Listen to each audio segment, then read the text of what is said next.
Welcome to the Cool Lifting Podcast. I'm your host, Theo, and this is your co-host, Eric. And we'll be continuing our technique series, and today's topic is bench. Yes. So I feel like you're more like a bench specialist. So starting off, what's your definition of a good bench?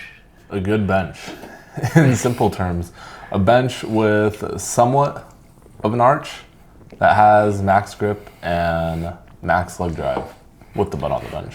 And that's kind of the end goal for most people. Good leg drive, good grip, good arch. Yeah. That's what I think. I was going to say, not really too much different than mine here.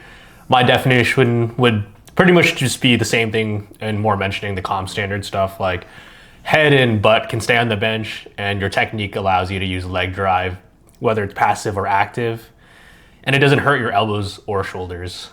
So I guess that kind of leads us to the next question: is arching cheating? Yes. Yeah. Technically no. So you should keep doing it. Yeah, and definitely not like cheating. Even if you're more on the bodybuilding end, it's going to allow you to press in a safer and stronger position. So even if you don't have like a crazy arch, you should somewhat have an arch just to protect your shoulders like that. But if you're powerlifting, you should be setting up an arch and should be in a way where you can use your leg drive. So a side note is you don't have to have your head on the pad for USAPL. Oh yeah, that's true. Yeah, but because I had this one athlete who, yeah, when we started working together, he just didn't at all, and he was signed up for meet. Yeah, and I'm like, this is something we're fixing after. He's USAPL, so it's whatever. Yeah, PA, you have to. I forgot about that. Yeah, because if you don't have your head on the bench, then it's easier for everything to get undone as the bar comes down. Because it's usually the head's relatively on the bench, and then as the bar comes down, the head gets more off the bench. Right. So he doesn't have too much of that, but he's also super close grip. So things are just set up a little better, a little easier. If he was wide grip, he'd definitely have that. Yeah. I guess on that note, when you're benching, do you look at the bar when it pauses on your chest, or do you just kind of feel it out? I look at the bar the entire time. Yeah, same with me. Okay. Yeah. I guess like that's different level. That's a good thing to talk about real quick. Yeah. I feel lost without it. Like, dude, I was benching, I was handling at that meet this weekend, and I was benching at this one gym, and I'm using this Black Zinc Ohio bar, and the ceiling is black, and the walls are black, and I can't, I'm like, where is this bar? I can't see anything. And I'm wearing a black shirt, so it touches my chest. And I'm like, wait, is it touching both sides of my chest, or is it just touching one? I can't really tell. Bro's just dropping. So I did my last warm-up, and it was really weird. It felt, that was a thing that like doesn't really matter. Yeah. But I like looking at the bar to see where things are, and without looking at the bar, like, where else are you looking? You're just looking at the ceiling, I guess. It just feels a little mindless. Yeah, I agree. I think Steve actually made a video on this, but if you're... He was talking to me about it the other day. Oh, really? Yeah, yes. That's actually crazy. Yeah, and he was like, Eric, where do you look when you're benching? I said, at the bar. Shout out Steve. Yeah, I also look at the bar. Because before I started powerlifting, I didn't. And then I noticed, like, where I was pausing was just super inconsistent. Like, I would either, like, sink it a little bit more than I used to, so... I have this one athlete who they were looking at the bar, but they're having an issue with their head. It's not coming up, but it's definitely losing tension as the bar comes down, and then everything else is losing tension because of it. So they're starting to look at the ceiling now because they aren't that good at looking at the bar. Yeah. So that's something we just started. That's a good trying out. But I think for most people, if they have a pretty good setup, looking at the bar. Yeah. With your eyes. Follow with your eyes. Follow with your eyes, not with your head and moving things up. That's a whole different thing. Yeah. Okay. So. Yeah. How do we get to good, efficient technique on the bench press? And this is we'll try to go somewhat in order, but I'm sure things will be a little scrambled. Yeah. So I think in most cases when you're setting up, and almost everyone's bench setup, you're going to start with the upper body, and then you're going to go to the lower body. Like the cues that you start Yeah. is going to be like sliding in or something. That would be with the upper body, and then you'll use your leg drive after you set up your upper body. And it holds the arch. It complements the arch. Yeah. So even with like a gym bro bench, something like that, like someone who's not even powerlifting, their whole thing is setting up with the upper body as well, because they don't really know what leg drive is. They don't really know about the lower body, but they're setting up the upper body, and then they can still have a relatively good bench press just through that. And I don't think it's an 80-20 split. I think it's more of maybe it's a 65-35. I was going to say 70-30, but probably a 70-30 split where this upper body is, we get 70% out of it, and it needs to be in good position. And it also if it's not in a good position, then we get some pec pain or shoulder pain or whatever it is. But once we get it in a good position, we can get it in an even better position through the lower body. Yeah, and I think it's also important to think of it like this too, because when people are troubleshooting their bench, there's just so many components that and like steps. So like if you want to break it down, like, that's been something I've been doing with some newer athletes I've picked up. I've been seeing their technique, and I see their leg drive isn't the best, whatever is going on down there.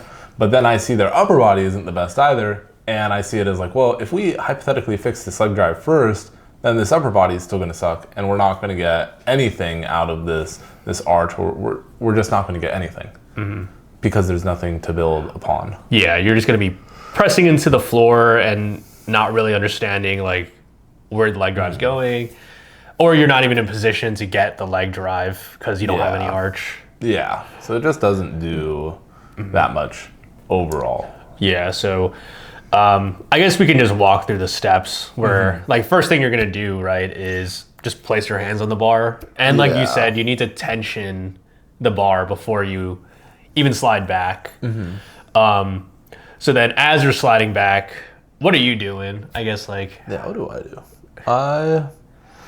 Recently I was having a thing where my feet were a little uneven, and then I was getting some pec pain. But now my pec pain is a lot better because my feet are even. So I get on the bench, I make my feet even. That's more of a me thing, just because managing some stuff. And then I go and I slide as hard as I can into this bench, and I push as hard as I can into the bar, and I sort of coil up and arch it all together. And while I'm doing this, I'm also pushing as hard as I can with my legs. And I unrack it, put my butt down, I do a rep, and then I need like 5 seconds to chill after that. I need 5 seconds to chill after my second warm up, because it's just, there is a lot going on. Yeah. Just a full body tension, like you're saying, like, I guess my setup is a lot more similar to yours than I would say like people who set up with their feet under them. I would say I'm not really measuring my feet, but I'll walk it back and it'll naturally be even. I think the biggest difference is I'm probably retracting my shoulder blades more than you are. Yeah. My range of motion is a little bit longer. And I think that's something where people get, I guess, not really dogmatic, but like they debate over it more. Yeah, well, the meta used to be, the meta way back when used to be everyone retracts. And then it used to be retracting is really bad now, and we only wanted to press. And now it's shaped into, hey, if we have more of an arch, we have a little more depression. And if we have less of an arch, we have a little more retraction. Right. And I guess it'd be hard to visually show this through a podcast, but biomechanically, like if you have a longer range of motion, you're going to naturally retract anyway. So you'd want to set up in a way. That's been something with just not even people I have who don't have much of an arch. It's just like they're 5'11" or 6 feet. And That's true. They have long arms, and I tell them to retract, and that hits well. Yeah, because I think you nailed it on the head, because I used to be the same way. Before I wasn't really retracting as much because I everyone was saying it was bad. And then I would say the last 2 years, I started retracting again, and now bench good. 5'11", but I'm 6'2". But my arms aren't really that long in proportion to my body, so that's why I don't do too much retracting. Yeah. There's still a little bit that happens, but it's more just me trying to depress and trying to bring my shoulder blades down. Oh yeah, depression is shoulder blades down, retraction is shoulder blades pinched back. Okay, so we talked about this. The next step, like you would push into the bar to secure all your positioning. This one is also, like, it's hard to do if you don't have the proper rack height set up, because if it's too high, then you can't push into the bar because you'll undo everything.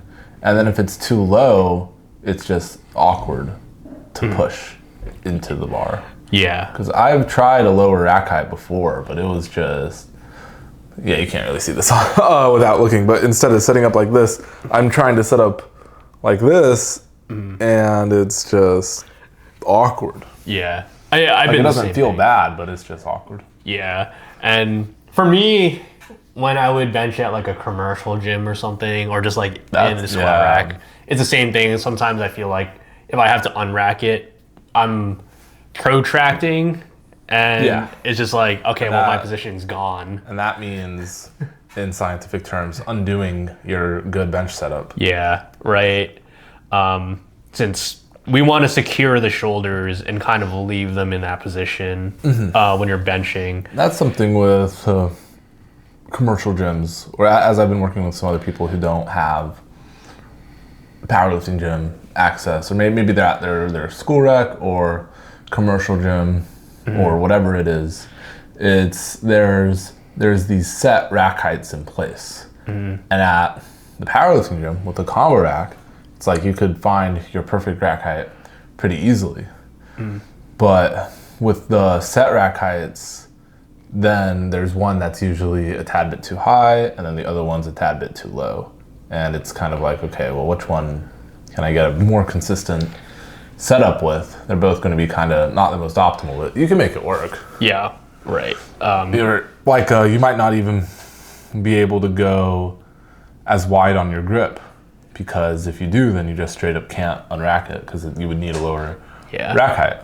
So you might have to set up with just not as wide of a grip, and then just kind of accept that it's going to be like that. Yeah, I agree. I have a lot of female lifters who are in college, have to train at like a commercial gym or their school gym, and like they can't reach the top like J-hook, but then the bottom one's just way too low, and it's just like, well, we can't get into this ideal position, but we can get close enough, I guess. There's some where it's I have a couple people who are benching on something that's like, it is adjustable technically, but the lowest adjustment is what would be a high rack height for us. Oh, okay. Yeah. So they're technically on the lowest adjustment, and they're as low as they can go, but it's still it's not ideal. But it's at least good enough to make something work. And it's like, okay, let's fix a lot of this stuff, and then we'll be good. And then ideally, sometime in the future, we go to a powerlifting gym, but that's a little later on. Okay, so I guess after you're setting up your grip and then you slide back and your arch is ready, what do you do from here? This is one thing I was confused on a while back, because I would see somebody with a really close grip, and then I'd just be like, hey, we should probably widen it. And there was truth to that, but the whole rest of their setup wasn't that good, or it needed some work, or whatever it was. And as we go wider, we usually need to be more technical if we're trying to bench just like an efficient sub-junior or something like that, right? It's, what am I trying to say? It's, there's more moving parts when we go wider. And if we don't have things down immediately and we just try to go wider, then it's like, crap, this is not gonna be good. Yeah, I think that's like the most common beginner mistake I see is the person who doesn't know how to properly set up their arch using their legs. and then trying to get a max with grip. And I guess we'll get a little bit further into it later on, but you know, like if you're not actively using your leg drive, it can be hard to maintain that position. And then like you can't maintain. Yeah, you literally can't. If you aren't using your legs, you're maintaining. You're not even. There's a position, but it's not even being maintained. It's just the neutral position, and then we use our legs to maintain the good position. Right. But with the whole widening the grip thing, I had this one person where they were a little. They could have, or they were like ring finger, or they were middle finger on the ring, and then I told them go pointer finger on the ring, and then it looks worse. And then I'm looking back on their old videos, and I'm like, wait a minute, you were strongest with your ring finger on the ring. Like, let's go back to being a finger in, and let's fix all this setup, and then we'll debate whether it's worth going out. Yeah, but that was a paradigm shift where I was like, there's a little more to it. How long did it take you to get to index finger on the ring, or was it fairly quick for you, like getting to max width grip? That's a good question. I want to say I was benching probably with my middle finger on the ring for the first 2 years or so. I benched around 285. And that might have been with my ring finger on the ring. I'm not really sure. And then I go middle finger on the ring.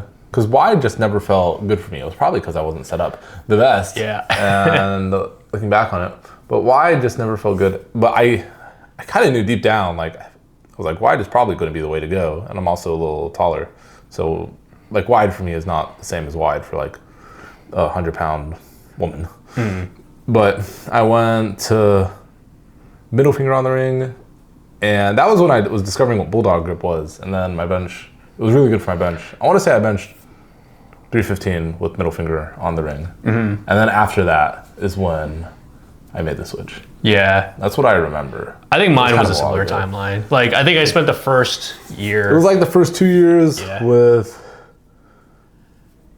index finger, ring finger. Oh, I'm getting all my fingers mixed. So it was the first like 2 years with ring finger, and then the third year middle finger, and then after third year it was index finger. Yeah, I think mine's actually the same. Because before I was powerlifting, I was doing pinky inside the ring. Yeah, that's what I was doing. Like the first, right off the rip benching, because I was taught in high school to put the thumb, like right where the smooth and the knurling, where that line is. Yep. Put your thumb there and then go out. But that's like 2 fingers in from the ring. Yeah. And I'm like, holy cow. My close grip isn't even that close. Yeah, that's closer than every powerlifter's close grip.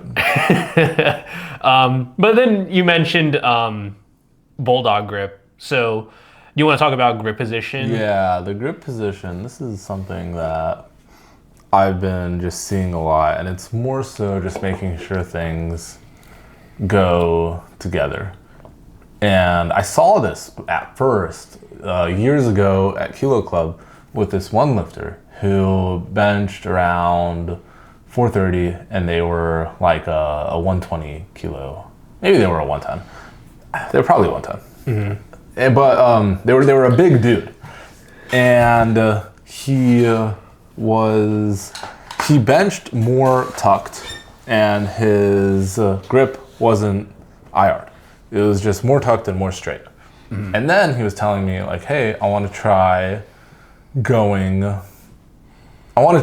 having my grip be more IR and having it be a little more bulldog grip like all you guys. And all of you guys was me, who's, back then I was a 90, but who's not a 110. And then all these 75s who are not a 110. And all these guys who are just not a 110. And he was like a heavy 110 too, respectfully.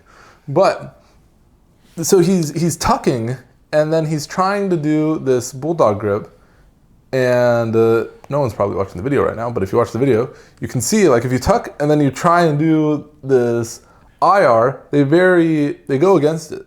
Yep. And he tried it, and his bench went down. And it was just very apparent, like, hey, these two things really work against each other.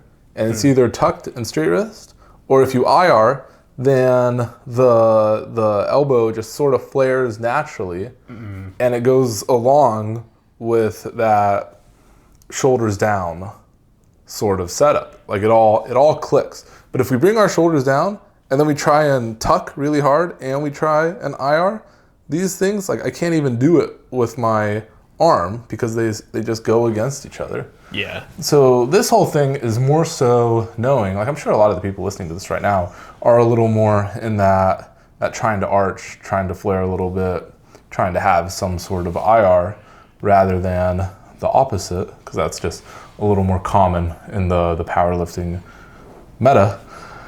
But it's just important to know that, hey, if we're going to have IR, we're going to have some flare. And if we're going to tuck, we're not going to have that IR. Yeah, and something that I noticed too is it also coincides with range of motion. Like, generally speaking, if you're on the more extreme end of your arch, like maybe shorter arms too, you will have that ability to get that IR and have more of that vertical bar path going down to your chest. But if your range of motion is a little bit longer, it's a little bit more difficult to maintain that IR all the way down.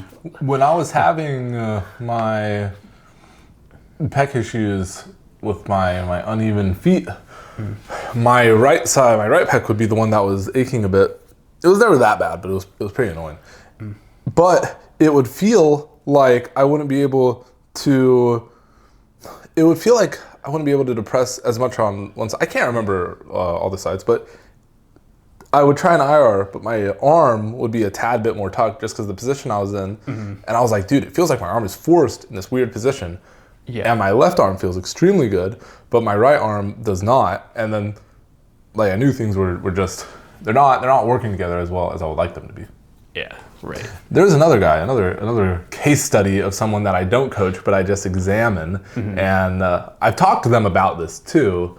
So it wasn't as weird as me just watching them lift and having all these thoughts in my mind. But we talked about it. We had a conversation about it way back when, and he was benching like around 315 as an 82, but his bench was very, like, it wasn't a big arch. If anything, it was more of that belly. That C arch, Pug the Goat, old video, but the belly arch rather than this upper chest arching. He had a belt on, and his bench, when he was benching, he had all this IR, but he was trying to tuck so much, and it looked really bad. And he was like talking to me, and he's like, bro, I've been stuck at 315 forever, and he also had all these aches. And it's like, yeah, of course you have all these aches. All this does not go together at all. And then I told him, like, hey, this stuff does really not go together. And I'm not your coach, but I think you either need to commit to tucking and no IR, or commit to doing the IR and not being tucked. Yeah, right. And I'm pretty sure he's still benching the same way. We had that talk like a year and a half ago, and he's still stuck at 308, 315. That's funny. Yeah, I think this is a good point to make, because I do think there's some people who just think having more IR is automatically better. If you IR right now, your elbows. This is for the viewer. Go do some IR with your bent or with your wrist right now. Your elbow flares. That's how it goes. Yeah, right. Because you're gonna be placing the bar like. Yeah, in this direction here. You're not going to be able to like bend the bar in a different direction to tuck. So you're exactly right. Like your elbow has to stay out in order to stay aligned with the bar. So that's how that is. It's just important to know that rule in a way. It's like a small rule where you can't have this IR and be tucked, and you can't be flared and have these wrists extremely straight. You kind of got to go with the flow. Yeah, exactly. All right. Okay, so, excuse me. I guess we'll be talking about arching and how to arch. So, yeah. I guess the first note here is for with arching and the footing, as we've talked a little bit about the upper body, right? We're going to talk a little bit about the lower body and then some other stuff. Yeah. But if there's a lot of the arch, then and we have these shoulders really depressed, then we usually have the feet a little more forward. But if there's not as much of an arch, I think it's better to start with feet back, because we need something to brute force the arch if there's not a lot of the arch. And I've seen people have not a lot of arch, but then they put their feet extremely forward, and now there's nothing supporting this arch, and maybe they feel their legs more, but it just looks worse. It looks off. Your shoulder's gonna get annihilated. Yeah. And this is something as well that like these things need to go together. And there's other things on squat and deadlift that sort of go together, but with this, what am I trying to say? With this, like you're not going to see someone without a big arch and then they're going to have their feet like all the way out and they're going to be strong. You just don't really see that. So certain things go together in this aspect as well. Yeah, I agree, because I think this relates to my next point, which is active leg drive versus passive leg drive. And it's something I mentioned where if you have active leg drive, I would say this is more of like that modern, maybe below 90 kilo setup, where you have your feet more in front of you. But generally speaking, like smaller lifters can create this higher arch, more depressed position, and they can get more of that leg drive and sacrifice a little bit of their arch for a leg drive. But I mean, it's not always the case, right? Yeah, like there's this one's a little more person to person. Right. But if you can't get that arch, you definitely will have more of that passive leg drive where your feet are more underneath you and it's more so supporting you. But I think you need to find that middle ground, right? Where you can actually get the leg drive to help you with... Yeah, most people can eventually get to the middle ground. Yeah, right. Getting to one end of the spectrum is a little harder.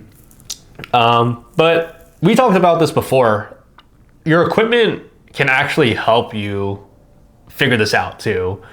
You know, like we talk about getting Hyper-Vs for shoes. Like a lot of lifters aren't able to really feel out their leg drive, or they think they'll be using leg drive, but they aren't using leg drive properly until they get a shoe that can kind of help them with that. And then also, like if you're benching at a commercial gym, you might not even be able to maintain your position. So getting something like a cookie cutter sheet or a sheet liner can help you learn where your leg drive needs to be. Yeah, those pads are... Once you know what a good pad is, then those pads become slippery. Yeah. They aren't really too crazy slippery until you learn what a good pad is. Yeah. And you see the difference. But the equipment matters a lot. Yeah. So, I guess, like, do you have any general recommendations of, like, where people should start with, like, learning how to use leg drive? Start with pushing as hard as you can. And then when you think you're trying, you push even harder. And that's a pretty good start for someone who, you know, because if saying something like go to a powerlifting gym, not everyone can do that. And then saying something like get Hyper-Vs. I don't even know if you can get Hyper-Vs anymore. I don't think but so. We'll get some good shoe, like get Advances or something. Yeah. But just get some shoe that has a little more grip. And one thing with these shoes too is you might be thinking, my shoe already has grip. I have X shoe. I have whatever slipper I bench in. You should go look at the tread on that, because that wears down fast. So you might not have as good of a shoe as you think. Yeah, right. All right. Okay. I guess now that we're in our setup, you know, you got your arch, you got the bar out. Let's talk about the actual benching. So, do you have any cues or anything when giving someone like if they're having issues with their bar path on the way up or down?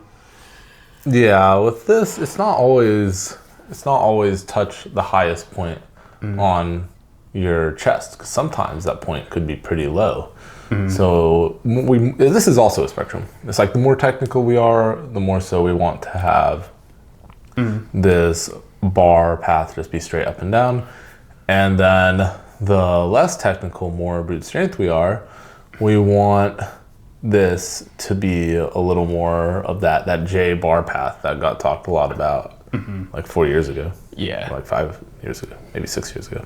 Yeah. Long time ago. Yeah, right. That doesn't really get talked about anymore. Yeah, no, but it is something worth mentioning. Just like, you know, some people have some issues with their bar path, but I feel like that's also just entirely dependent on if you're able to maintain your position. Yeah, that's another thing too. But you could be a technical bencher, and then if you're putting the bar too low on your chest, because that's the highest point, and then you start to press, you could lose your position very fast, because that is something that goes against each other. Now, there's a lot of things that go together and that go against each other. And then once you sort of understand that a little better, then it's a lot easier to just take a look at your technique and be like, okay, this makes sense. Maybe I need to do this a little more so it goes together with this. And then you can also look at some other people's technique and be like, wow, wait a minute, they're doing this, but then they're also doing this. That's not how things work. Yeah, right. Okay. Yeah, I don't think there's too much else to say about the bar path. I think if you can properly use your leg drive, you'll naturally feel out. I'd say for most people with how everyone's benching, it's just straight up and down. Yeah, agreed. Okay, so then maybe just addressing more common problems. So do you have any athletes having issues with their butt coming up? Like, how do you I have a couple. It's usually a footing thing where maybe the footing we're a little more prone to having this butt come up, or it's bringing the chest too far up as this bar is coming down, and as a result of that, the whole body is coming up, so now this butt is coming up as well. Or it's something along the lines of, like, we're actually pushing a little too hard with these legs, or we're going from 0 leg drive as the bar comes down to 100 as the bar comes up, and then there needs to be some sort of middle ground or something else going on there. Yeah, right. I was gonna say there's usually like a process I think I would take. Like, I would say those are the main ones. I'm sure there's another one or two. Yeah, I think the main one really is just like footing positioning, like you're saying. A lot of it is footing. Yeah. Like whether that means leg drive or whether that means feet placement, some type of lower body. Yeah, right. Next one, soft elbows. Like, have you had any issues with having soft elbows? Like, anyone get called for that? There's, way back when Ryan got called for that at this one meet before I even coached him. Okay. Ryan Bautista, he did, what year was it? It was probably 2023 high school Nats. Yeah. I can't remember what year it was. I don't know. But he did that meet, and he wanted to go for like this teen world record, whatever division it was. And then he didn't get the start command on his opener because his elbows were soft. So he didn't do the opener.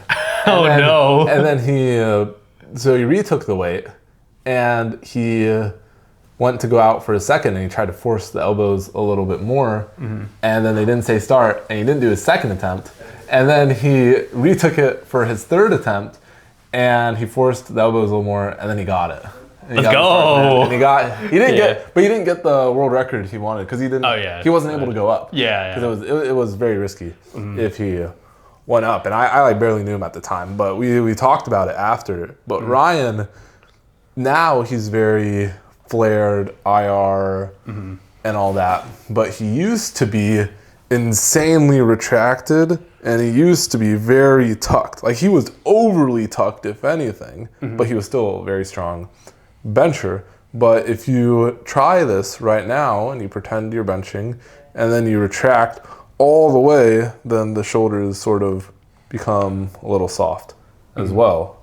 Yeah. So it's either that or it's just a bad habit. Yeah. More often than not, it's just a bad habit. Yeah, I think for most people it's a bad habit. With him, he was just very retracted, like to the extreme. And that's probably part of the reason why he was super strong. But it was like after we talked about it after his meet, it was it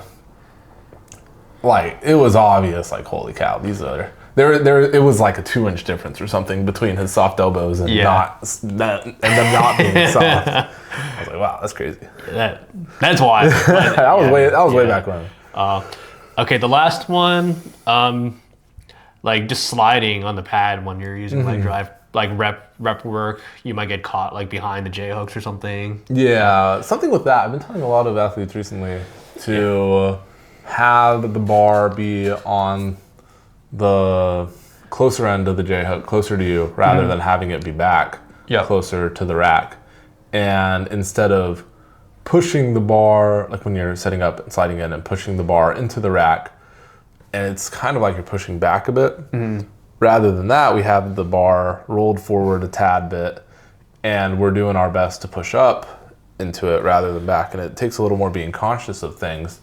But that way, we're able to set up a centimeter or so away from the rack, and really that's all you need in order to not hit the rack. But we're able to do that while having basically the same position, and now we're not hitting the rack. Yeah. Because I've had a few people hitting the rack lately. I'm like, we got to stop that. I think it's some combination of that, like changing your setup or getting like a handoff. Like, I think getting a handoff is really good. I have some people who just like are diehard on the self lift off, where they really want to make the self lift off work, but it's just like, dude, I've seen what your bench looks like when you get a lift off. It looks way better. Yeah. And it's like some people like maintaining it. For me, it's harder to maintain everything if I do a self lift off, because I have to undo something in order to get this weight off of the rack. But some people are really good at it. Like Ryan, who we were just talking about, is really good at it, and he's able to make it work. And then some other people, it's just like they just need a little something to give them that last little boost. I think I'm on the same boat as you. Like, I always prefer to have a handoff, but I think that's more of a, like, if you can maintain your position. Some people, they'll go to like an empty gym, or they'll go to a gym where the crowd is just very inconsistent, very commercial gym lift off. So I have had a few people to where there's either just like straight up there's no one else at this gym at this time, or I told them like, hey, we should try getting lift off, and then they get lift offs from random people at the commercial gym, and it's all terrible. And it's like, okay, we'll just work with what we got. Unfortunately, that is something that is more subject to change. At a powerlifting gym, though, pretty much everyone sticks to their lifting schedule, and for the most part, they go at the same time. So if I go on, if I'm trying to bench on a Monday at 5 p.m. or something, I already have an idea of who's going to be there, and then I just ask someone who's normally there at the time, and I try to make it consistent.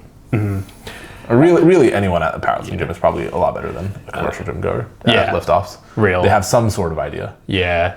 I guess unrelated questions here. For your current technique, how long did it take you to like get to where, I guess, like where it is now, I guess, like efficiency wise? Yeah, it used to be like I was pushing the spectrum a little too much, and now I've stopped doing that.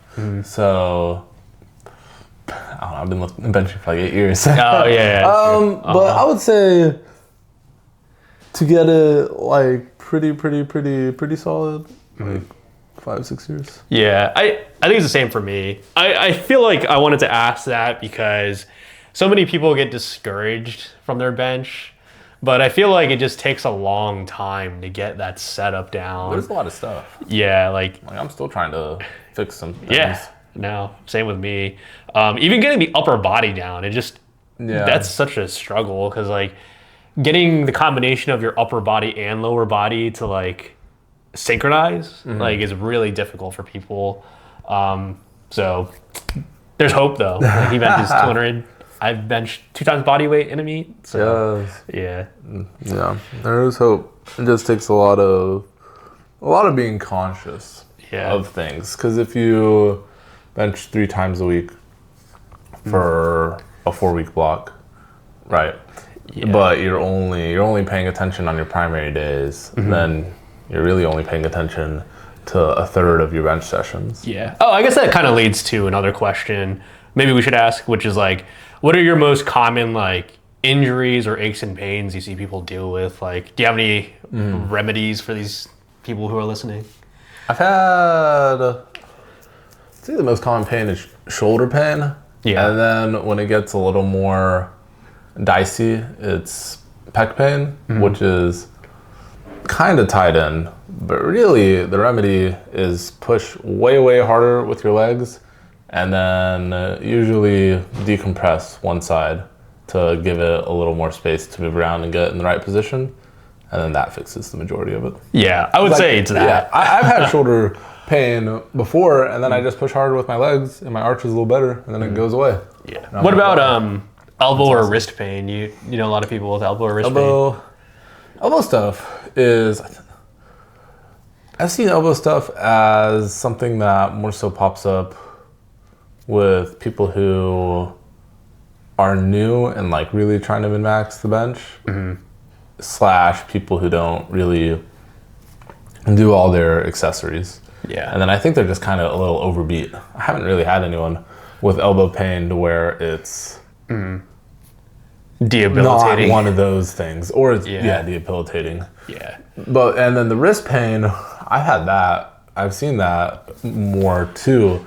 I'd say this shoulder pain is more common just like average person, and then the wrist pain is more common for a super technical person. But it's also like, hey, if we're going to be putting our wrists in this extreme position, we kind of need to understand, like, we're probably just going to get wrist pain anyway. Yeah, especially if you have that extreme IR. Yeah. So with that, I've had athletes do their top set with the extreme IR and then do their back downs without it and have their back downs be a little more chilled out. And I'd say that's been the best solution I've found. The drill stuff has been, it's like, yes, the drill, we might have a drill that helps, but we're putting our wrists back into this extreme position. And if we're benching like that, we're also probably doing more workload throughout the week than the average person.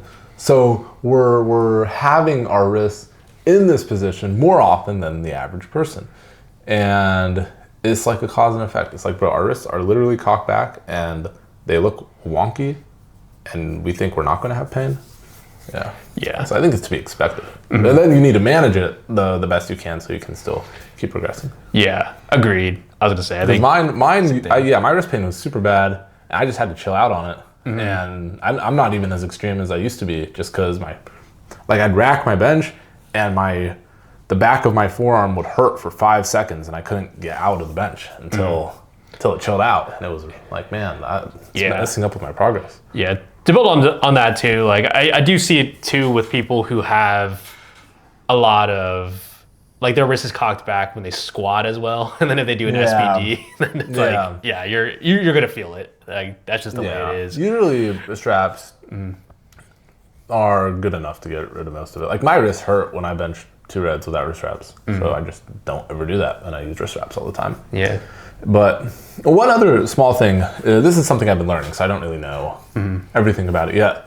But if someone has a close grip, then they're probably going to have a closer footing, and then if they have a wider grip, their footing is also probably going to be a little bit wider. And this is something I'm learning, so I just want to, I can't give too much of the why right now.